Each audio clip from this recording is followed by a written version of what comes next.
Saan ba pumunta si JP? Sa Kuwait po. Kuwait? Wait. Anong taon yan? 2016 po, February 6. Wow, memorable. Bakit? Ano oras? Ba't alam mo? Bakit memorable yung February 6? Bakit memorize mo yung February 6? Kasi po, kasal ko po yun eh. February 6, February 9 alis ko po. Grabe. Wait. Kinasal ka, tapos umalis ka kaagad. Sandali. So, February 6 ka kinasal, 2016? 2006? Oh, 2016 po. 2016. Tapos umalis ka ng February 9, 2016 po. after ng 3 days after ng 3 days kasal lang mo. po. Imbis na hanin mo ng pinuntahan mo bagong trabaho sa Ang Kuwait. hirap Opo. nun. Bakit? Sacrifice po, love. Or love. Trabaho. O Ipon hindi, po kahit papano.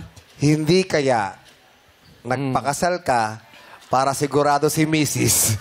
na babalik ka sa kanya. Hindi naman po.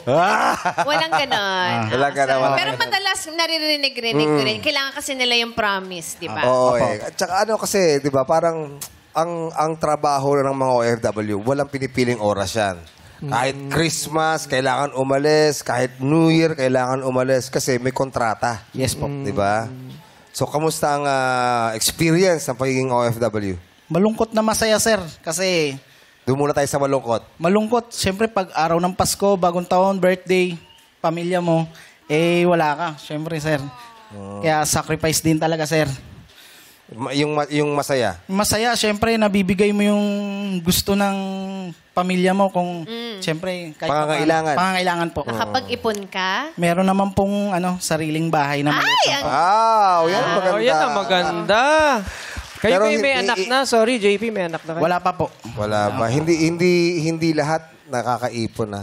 Totoo. Hindi Siyempre. lahat kahit na gaano nakatagal doon, yung iba nalulustay ng mga pamilya, yung iba napangsusugal. Di ba yun yung role mo dun And sa the movie bread. ni... Yes, Oo. yes. So mahirap din yung kalagayan nila pero ang importante, nagpo-provide ka, ginagawa mo ang lahat para sa pamilya, hindi ba? Yes po.